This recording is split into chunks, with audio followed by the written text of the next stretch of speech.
안녕하십니까. 김승현 목사입니다. 오늘 사사기 1장 프롤로그 두 번째 시간입니다. 우리 지난번에 그나스 사람 갈렙에 대해서 여러분과 함께 나눴습니다. 하나님께서 외모를 보시지 아니하고 이방인을 들어 쓰시는 그 중심을 보시는 그 하나님의 놀라운 은혜를 우리가 함께 나누었습니다.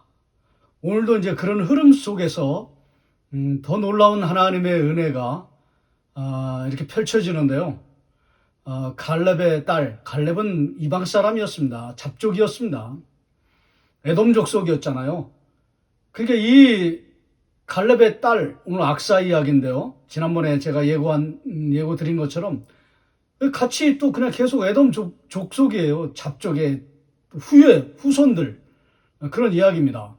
근데 하나님께서 얼마나 놀라운 은혜를 베풀어 주시는가, 얼마나 그들을 놀랍게 사용하시는가, 그들이 하나님 앞에 얼마나 놀랍게 쓰임을 받는가 하는 그런 이야기입니다. 이제 갈렙이 그 헤브론, 그 세겜 땅, 그 아낙 자손들이 있는 그 장대한 거인족들이 있는 그곳을 쳐서 무찌르고 그들을 쫓아내었다고 되어 있는데 사실은 갈렙이 죽였습니다. 하나님의 온전한 그 심판 전쟁을 완전히 그대로 잘 따르고 또 순종하는 그런 순종의 사람, 믿음의 사람이었기 때문에 하나님께서 이제 그 후손에게, 그 딸에게 어떤 놀라운 축복을 주시는가, 이제 여러분과 함께 말씀 속으로 함께 들어가 보기를 원합니다. 갈렙에게는 딸이 있었습니다. 그 당시의 여성들은 그렇게 대접을 받지 못하는 그런 시대 속에서 하나님께서 그 딸을 정말 어떻게 놀랍게 쓰시는가를 우리가 함께 나누겠습니다. 11절입니다. 거기서 나아가서 드빌의 주민을 쳤으니 누가요? 갈렙이요. 드빌의 본 이름은 기럇 세벨이라. 헤브론 가까운 쪽입니다. 거의 남쪽 지역입니다. 거의 그 극단의 그 남쪽 지역.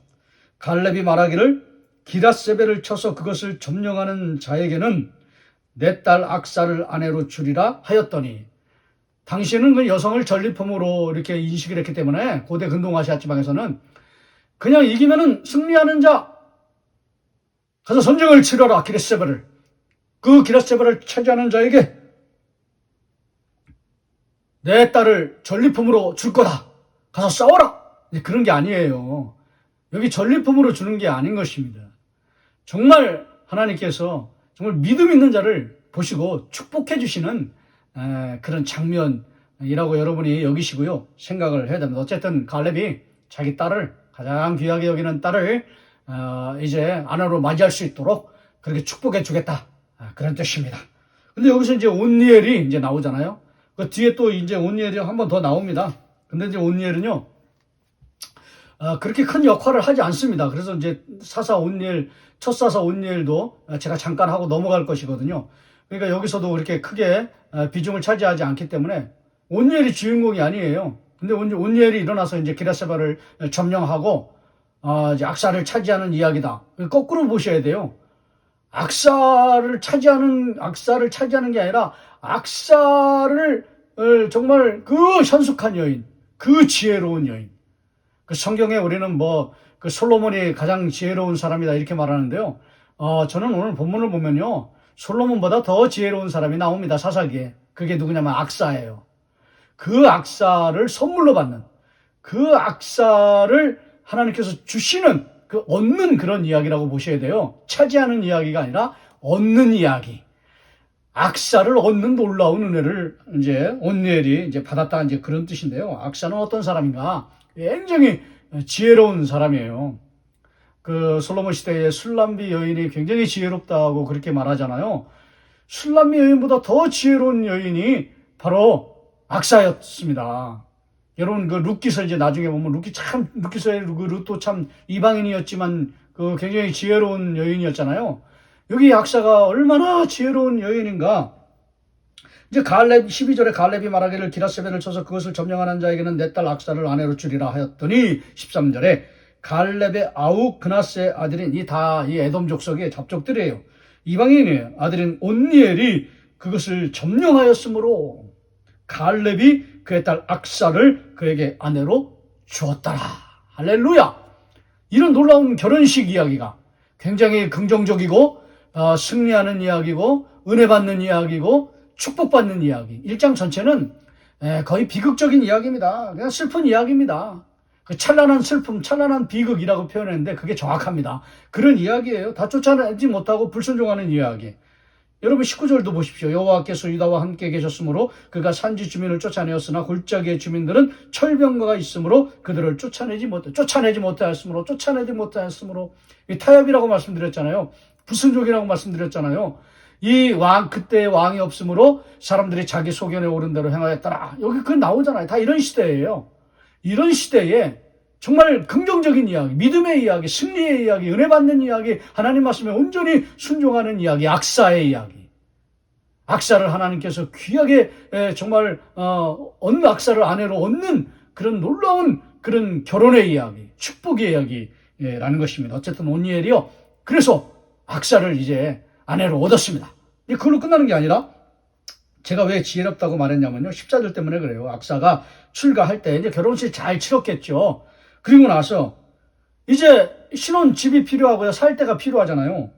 그에게 청하여 자기 아버지에게로 밭을 구하고자 하고 나귀에게 내리매 갈렙이 묻되 내가 무엇을 원하느냐 하니 나귀에서 내렸습니다. 아버지에게 밭을 구하자 하고 나귀에서 내렸습니다. 갈렙이 묻되 내게 무엇을 원하느냐 15절에 이르되 내게 복을 주소서 아버지께서 나를 남방으로 보내시니 아주 척박한 곳이죠.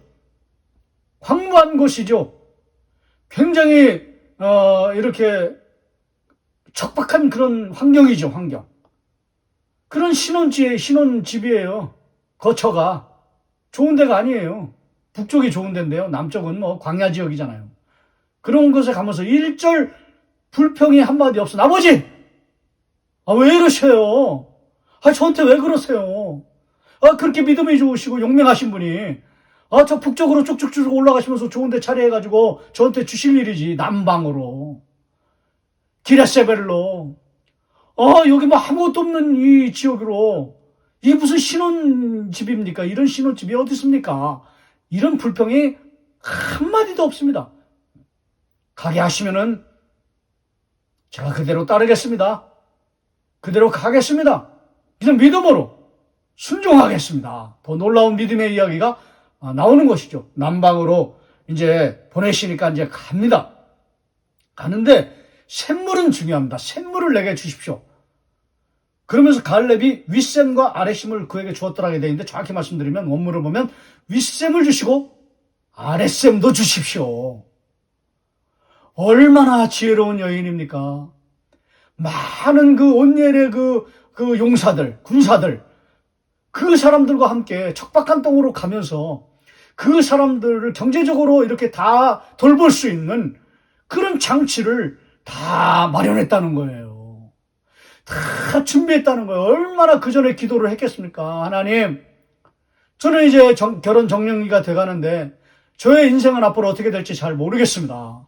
누구한테 가야 될지도 모르겠습니다. 그러나 그게 중요한 게 아니라 누구한테 가든지 정말 믿음의 사람을 하나님께서 보내주시고요.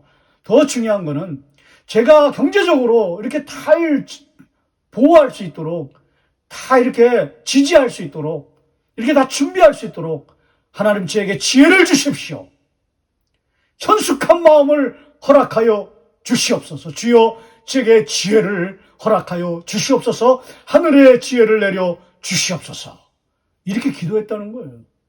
결혼하자마자 남방으로 가게 될 텐데요. 아버지, 윗셈을 주시고요. 아랫셈도 주십시오. 여기만 나오는 게 아니에요. 여호수아서는 사사기와 연결되어 있다고 제가 말씀드렸잖아요. 사사기 15장에도 똑같은 이야기가 나옵니다. 그때 그 갈렙이 이제 안악자손 쳤다는 얘기가 이제 15장에도 나오잖아요. 14절서부터. 근데 똑같은 이야기가 나옵니다. 여러분 16절, 15장 16절. 제가 빨리 읽을게요. 이게 반복되기 때문에. 갈렙이 말하기를 기라세벨을 쳐서 그것을 점령하는 자에게는 내가 내 딸 악사를 아내로 주리라 하였더니 갈렙의 아우 그나스의 아들인 온니엘이 그것을 점령함으로 갈렙이 자기 딸 악사를 그에게 아내로 주었더라. 악사가 출가할 때에 그에게 청하여, 이 악사가 청하는 거예요. 이게 놀랍지 않습니까? 자기 아버지에게 밭을 구하자 하고 나귀에서 내림에 갈렙이 그에게 묻되 내가 무엇을 원하느냐 하니 이르되 내게 복을 주소서 아버지께서 내게 네겝 땅으로 보내시오니 샘물도 내게 주소서 하며 갈렙이 윗샘과 아랫샘을 그에게 주었다. 샘물을 내게 주시옵소서. 이게 지혜예요, 지혜. 굉장히 지혜로운 여인 악사의 이야기가 나오는 것입니다. 이방인이에요. 에돔 족속이에요. 잡족이에요. 잡족의 후손에게 갈렙이 믿음으로 나갔더니 하나님께서 그 후손, 그 딸에게 놀라운 축복을 줬는데 굉장히 지혜로운 그런 가문을 하나님께서 이루어 내시는 것입니다. 아마 이 악사는요, 이렇게 놀라운 그 기도 응답을 받고 또 이렇게 하나님께서 모든 것을 내 기도한 대로, 내가 지혜를 구한 대로 하나님께서 축복해 주시는 걸 이걸 받고요. 마지막에는 이렇게 기도했겠죠. 아, 하나님 제가 뭐라고요? 이름도 없고 정말 능력도 없고 이름은 있죠, 악사인데. 저의 가문이 뭐라고요? 에돔 족속인데요. 정말 이방인인데요. 이방인 중에도 잡족인데요. 내가 죄인 중에 괴순이라 그랬는데 내가 죄인 중에 죄인이요 잡족 중에 잡족인데요. 우리 가문이. 그러나 우리는 믿음으로 일어서는 삶을 살기를 원합니다. 하나님 저에게는 그렇게 큰 믿음은 없지만 아버지처럼 그렇게 큰 믿음은 없지만 제게는 지혜를 주십시오. 믿음의 사람들, 군사들, 용맹한 수많은 사람들을 하나님 제가 잘 돌볼 수 있는, 잘 섬길 수 있는 섬김의 능력을 주시고 보호의 능력을 주시고 지지의 능력을 주시고 지혜의 능력을 허락하여 주시옵소서. 근데 그렇게 주시는 그 하나님, 제가 뭐라고요? 아마 그는 이런 찬송을 마지막에 불렀겠죠. 아, 하나님의 은혜로 이 쓸데없는 자 왜 구속하여 주는지 난 알 수 없도다. 하나님, 하나님의 은혜입니다. 난 쓸데없는 자입니다. 나는 쓸데없는 자가요. 이제 다음 시간에 또 뭐라 그럴까요? 이드로, 미디안 족속, 그 이방인이잖아요. 모세의 장인. 그 이드로의 후손들의 또 고백도 나오거든요. 이제 그 고백 속에 이제 다음 주에 이제 또 여러분 다음 주도 한번 후속편을 기대해 보십시오. 다음 주도 또 그렇습니다. 아, 하나님의 은혜로 있을 데 없는 자들인데, 참 무능하고 능력 없는 자들인데, 하나님께서 놀라운 은혜를, 이렇게 큰 은혜를 주시는지 나는 알 수 없습니다. 이런 고백이, 이런 은혜의 찬양이 오늘 이 속에, 악사의 이야기 속에 담겨 있는 것입니다. 여러분, 기죽지 마십시오. 여러분, 의기소침하지 마십시오. 여러분, 주눅들지 마십시오. 여러분이 큰 위치에 올라가지 못하고 큰 능력, 대단한 능력을 가지고 살지 못해도 여러분이 있는 그 자리에서 하나님이 주시는 그 지혜를 얻고 하나님 주시는 그 은혜를 받고 누리고 산다면 여러분은 한량없는 하나님의 은혜를 받고 누리고 사는 자이기 때문에 그렇습니다. 오늘도 더 감사하시고 더 감격하시고 더 하나님을 찬양하고 이 쓸데없는 자 왜 은혜 주시는지 나는 알 수 없습니다. 이렇게 한 주간 동안 마음껏 자유롭게 전격적으로 하나님을 찬양하고 하나님을 예배하는 귀한 예배자들이 되시기를 주의 이름으로 축복합니다.